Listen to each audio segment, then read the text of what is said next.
Big LEZ'S League, an all rugby league experience. Hello, welcome back to Big LEZ'S League, an all rugby league experience. Make sure if you haven't already to go ahead and subscribe to the Big LEZ'S League community, become a part of it. Obviously, plenty of content coming over the next few weeks with Origin and things like that. So make sure to get stuck in to all of that great content. But we are going to get stuck into Origin. We're going to get stuck into Game 1. And it's not often you see the headline, Queensland beaten at Suncorp in Game 1.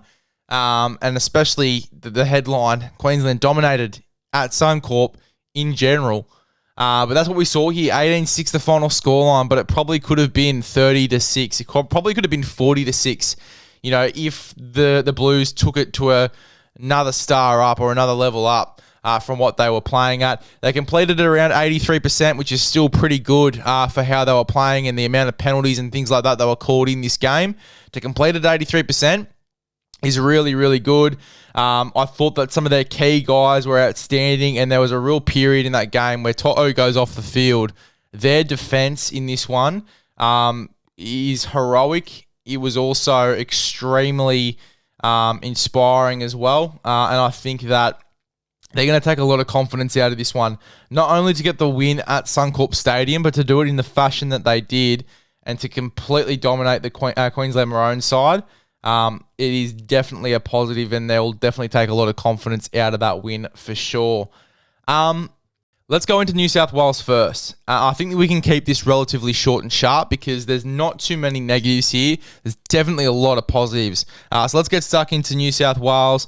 I thought that, as I said, the defensive efforts in this one from New South Wales were extremely heroic. To go, to Suncorp Stadium and to go a man down again in Game 1 with what happened last year with Suaalii. Yes, it was a send-off. It was for the whole game.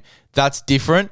But to defend the way that they did, and not only that, like the left edge of the Queensland Maroons is extremely dangerous. You had Hamiso Tabuai-Fidow, Val Holmes, Tom Dearden when he came on. He was really the life of the party there, which we'll talk about in a second. And for Critter to defend on that edge alone, for him to have the confidence, for them to send Lomax out to that left-hand side with Latrell, and for Critter to literally defend in that corridor alone, without anyone, it shows the type of character Stephen Crichton is, but it also shows his defensive, prowess and why he's the best defensive centre in the game.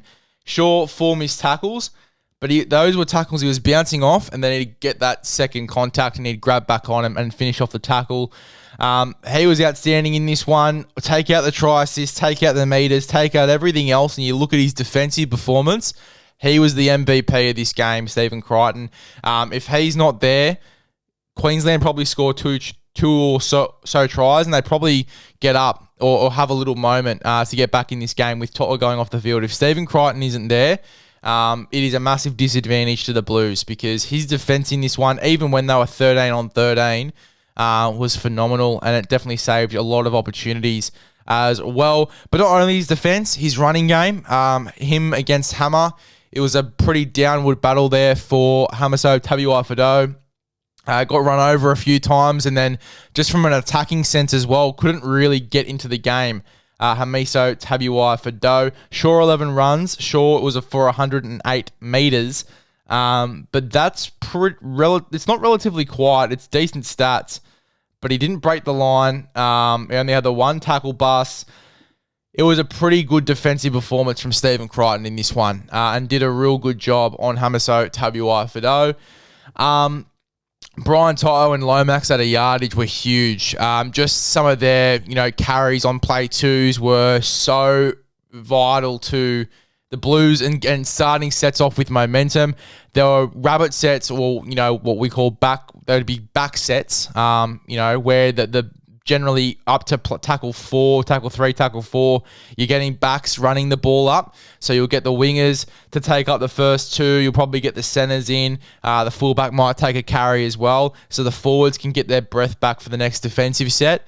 Even with those sort of sets, Toto, Lomax, Trell, Critter, the momentum they were able to generate running the ball back, even Edwards to an extent, even though it's not the 200-metre performance you expect from Dylan Edwards, even in those back sets, Maroons were on the back foot. And that, for me, is a huge sign to the confidence the Blues were playing with in this one. You know, going up to Suncorp, you'd think that there would be a lot of nerves there. Game 1, Suncorp, reflecting on last year. They pretty much completely deleted that from their mind. They come out extremely focused. And I think as well, like, you know, we can critique the slow start for New South Wales as well, because there was about a 15, 20-minute period there for New South Wales where it was very mediocre attack. It was very melancholy. It was very structured. And, you know, it's the attack you'd expect from two halfbacks, but not so much the attack that you'd expect from Cleary and Moses. But they were feeling out this Queensland defence. They were feeling them out. They were, you know, getting tendencies to create I guess, comfort for the Maroons. They'd expect what would be coming at them. You know, it'd be, you know, just getting through the sets and then getting to your kick for the first 20-odd minutes for New South Wales. And then once, you know, they sort of started to get a bit of a rhythm and the platform was well and truly laid through the middle, which it was for the full 80 minutes, then Cleary and Moses would come in and they'd, you know, really start to chance their arm. And you can tell because, you know, by that 20-25 minute mark, Cleary starts running the ball more, Moses starts running the ball more, and things start to open up. They get into second phase a lot more often, and especially when you got guys like Payne Haas who can offload the ball at will. 3 offloads in this one. But even like Cleary, how many offloads did Cleary have? He had 3 offloads as well. 2 offloads from Toto. Pretty much everyone in their 17 by Yo, Spence, Max King, Reece Robson, Barnett, Latrell, and Critter. Everyone else in the 17 had an offload. So, yeah, it was just really good to see, you know, after they had laid that platform and they tested Queensland out just with some really melancholy basic attack, just getting into simple shape, block plays, things like that, and then getting to your kick. And then all of a sudden, out of nowhere, 25 or so minutes in, they change it up. Not completely. The idea is still the same, but they start to throw a few more offloads. Cleary starts to run the ball. He ran for 137 metres from 20 carries in this game, which is insane. 10 tackle busts, I think he had as well. Just an outstanding performance. But, yeah, when he started to run the ball, Cleary, things really started to open up. And I actually think, like, we talk about performances for Cleary and what we're looking for to, you know, put him in that conversation of one of the greatest players we've seen in this generation.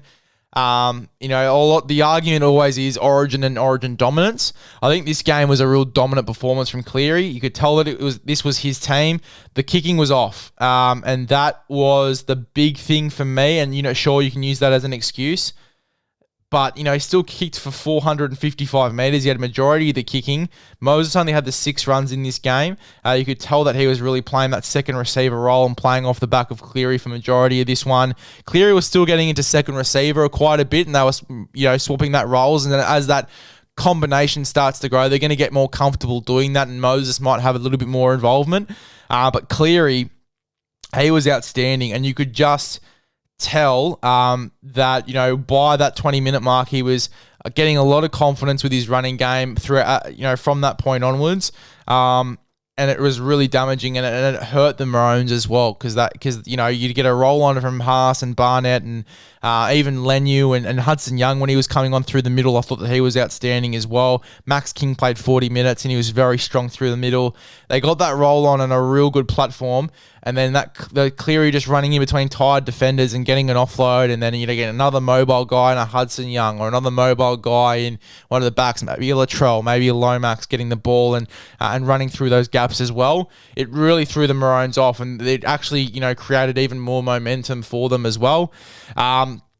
But yeah, outstanding performance from Cleary for the most part. He'll work on his kicking game. His kicking game is going to be better. I don't think they're going to switch it up too much and give the kicking license mainly to Moses. I don't think that's going to happen. I think that Cleary will still be the dude in this one. He'll take that kicking game, and I think he'll be better next week. Not next week, in the next Origin game as well. I think that he'll go to another level there, Nathan Cleary. Just other, you know, thoughts as well. Like Critter was good, Cleary was good. Payne Haas, his first stint was absolutely insane. The platform that he had laid in this game, played 58 minutes through the middle.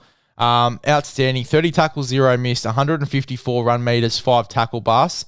He was extremely dangerous. The 3 offloads there through the middle as well, really creating good second phase. He was so hard to handle for Queensland. And when he was on the field, Queensland just had no answers for him. As I said, we'd have the momentum. The team almost got confidence when he was on the park as well. He was phenomenal, Payne Haas, and it was a real big reason as to why we won as well. You can talk about Critter's defensive performance. You can talk about Cleary's running game and direction and the fact that he was pretty much involved in all of the tries that we had scored as well. A real dominant performance from Cleary. But Payne Haas through in the middle, if he's not there and he gets ruled out of this game, we obviously probably see not a very different result, but maybe the Maroons do get a bit more confidence through the middle of the field. So Payne Haas outstanding. And it's funny enough, like we're talking about the 2 guys in Critter and Payne Haas who had injury doubts and clouds coming into this contest, and they're the dudes to have the big performances. Absolutely outstanding.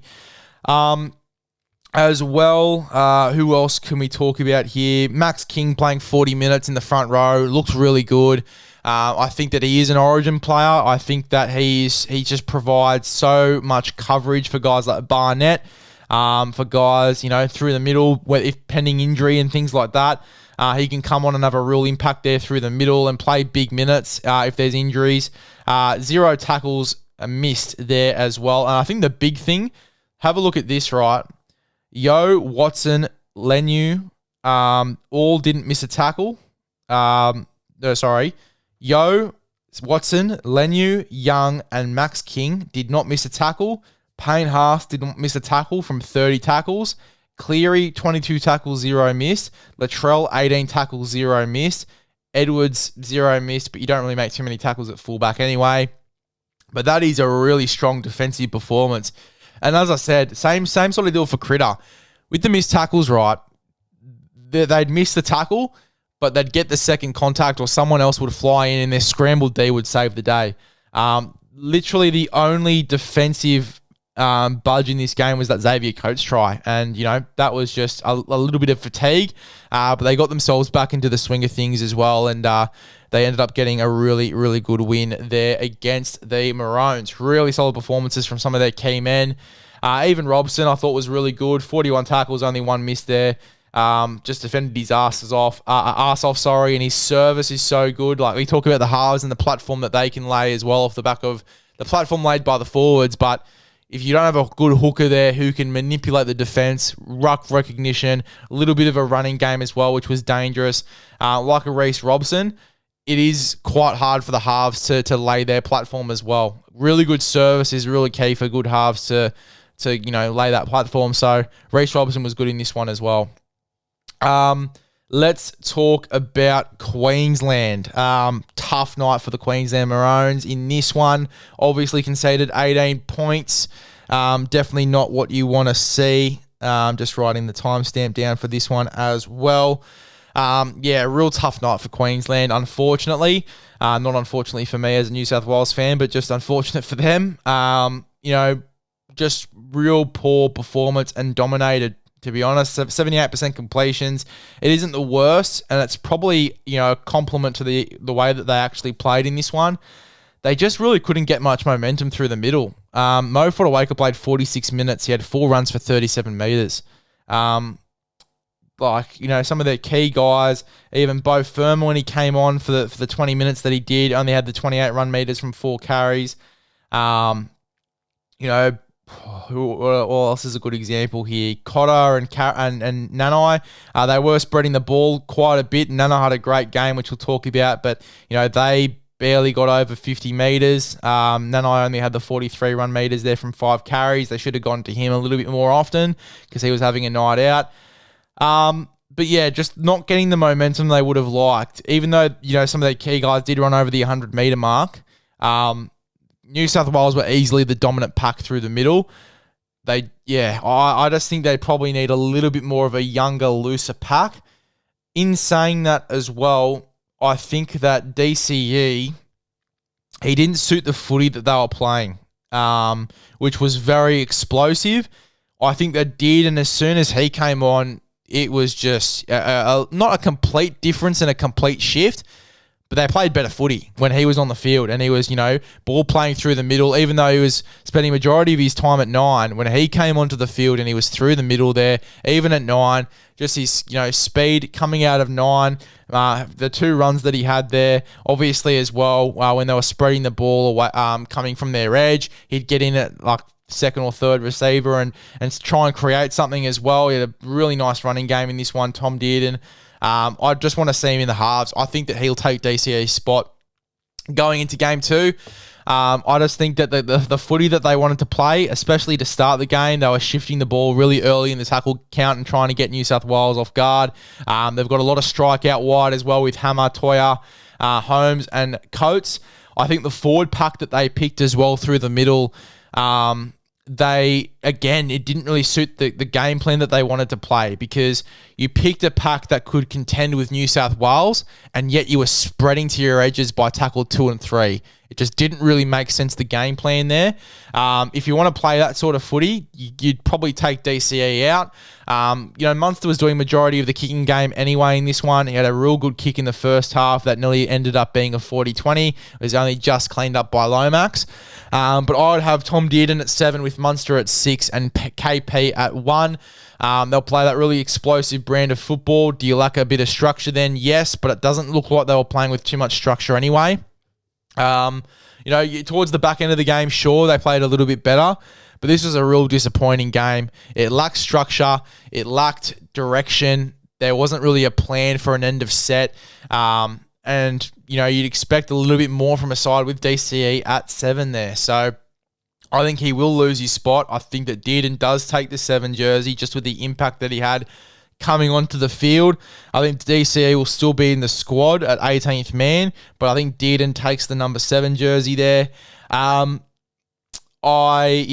think that he was probably the difference for Queensland in regards to the difference between their best and their worst. So Dearden would be my 7 for next week.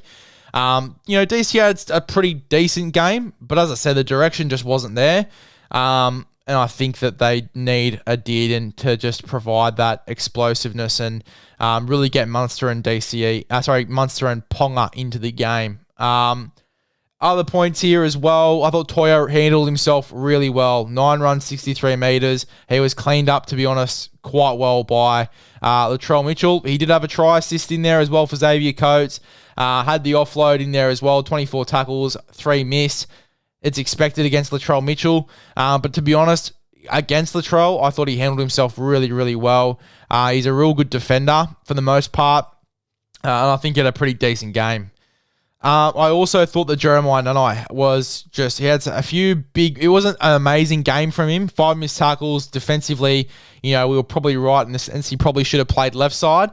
But he had some massive moments in this one defensively for me. I think that even though he did miss a few tackles, I think that he did, as I said, get that second contact and try and make a fist of it. And the defense that he did have, the tackles that he did make were aggressive. They were in the face of New South Wales. He forced 2 errors, had a huge shot as well, which I believe led to a try or led to a nearly try. I think that got denied in the end. A massive, massive shot. I forget who it was on. I think it might have even been on Liam Martin. Just absolutely bashed him, and then Liam Martin got him back for it later.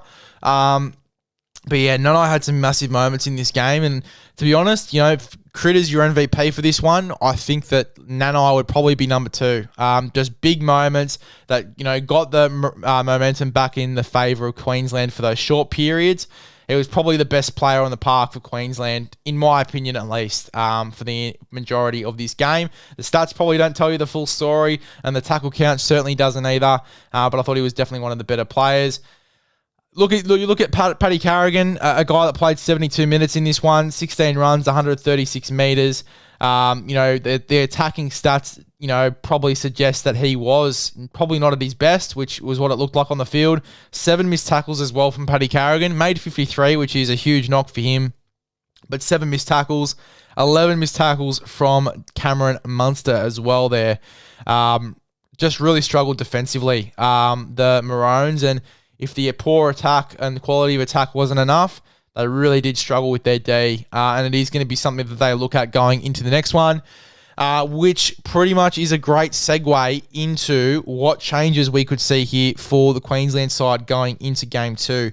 Now, I haven't done any for New South Wales because I think they keep the exact same team, but in regards to changes here for Queensland going into Game number 2 for this year's series, I think the back 5 stays the same. Ponga, Holmes, Hammer, Toya, Coates. I think that stays the same. As I said, I'm probably bringing Dearden in at 7 with Munster. As I said, I think that they lacked that creativity, or at least they lacked a player that could get Munster and Ponga into the game. DCE is too structured for what they were going for as well. They wanted to spread the ball early. Munster wanted to do that. Ponga wanted to do that. And I think that Dearden is the player to get those guys in the game and to suit that sort of game plan if that's what they want to go for. I think that they'll keep a pretty similar pack, even though I said that they could probably use a bit more of a mobile pack, and I could definitely see Cotter potentially moving off the edge and into the middle. I do think Cotter is more suited to the edge in Origin just with his defense. He shores up whatever side he's on, so I'd be keeping Cotter and Nanai on the edges. I'd be moving Liero to 13. I think that he would start games well. He could be that link man there, but play very similar to Yowie. I want him to think run first, but if you are getting into shape and things like that, I want him to be that dude. I want Carrigan to have the Yo mindset. I want him to flip the script. I just want him to run hard, and I just want him to act like a front rower, like he has for Brisbane this season. So Carrigan and Tino are my front rowers. I've got Liero moving into the starting side, which would be a huge call for Billy, but I just think it would suit their game plan a little bit better. Kurtman gets called into the side for me. If Dearden is in the number 7, you obviously need a new 14. Kurtman is your Connor Watson for State of Origin. I'd be bringing Kurtman in. He can cover every position from 1 to 13. He's obviously a much better cover at 9. And as I said, you want Dearden on both sides of the ruck in that number 7 jersey running the show. So Dearden's in the 7, Mann's in the 14. Big Reds coming into my side. I'm not sure why he missed out on this one, and I think he was sorely missed as that aggressor through the middle. I think that Horsburgh will be in. I was wrong about Collins. I'm happy to put my hand up about Collins. I thought that he was pretty good when coming off the bench. So Collins and Horsburgh for me would be the 2 front rowers off the bench. And then jersey 17 is probably still both firmer for me. I don't think he did enough to, necessarily have him as a mainstay, but I didn't think he did little enough to, be pulled out of his side. And I can't really think of anyone else that would, that really screams out to me to just throw a jersey in a jersey number 17. I could definitely see a world where Selwyn Cobbo comes into jersey 17 pending his fitness. I could definitely see a world where Reece Walsh comes into jersey 17 pending his fitness. But I think they'll go for Beau Fermor. Then if we're picking the rest of a 20-man squad, DCE's got to be there. Walsh has got to be there. And then I'd have one of Mo Fodawaker, or I'd be bringing Ethan Bullymore into camp. I think that Bullymore would be a great little addition there. He'd be a guy that's going to be playing Origin in the future as well for Queensland. And I also think that, you could even throw him into a jersey 17 there if you wanted to take Fermor out of the 17. Bullymore can cover middle edge, lock. He can do quite a bit for you. He's got a really nice leg speed through the middle. He'd have a real impact. So I think that he could definitely be a guy that would come into the equation there. But as I said, 18, 19, 20, I'd definitely be having DCE still in the squad. I'd definitely be having Reece Walsh in there coming back. And then I'll have one of Mo Fodawaker or Ethan Bullymore in there. But those are the changes I'd make for this Queensland side. Guys, that is your Origin review. If there's anything we've missed, leave it in the comment section below. But I think I've pretty much covered everything important there. We will be doing, if it is relevant, a side reaction and then a preview for Origin Game 2. It might just be the preview pending if there's little changes. We'll probably react maybe just on the audio podcast to Queensland changes, if it's just Queensland with the changes there.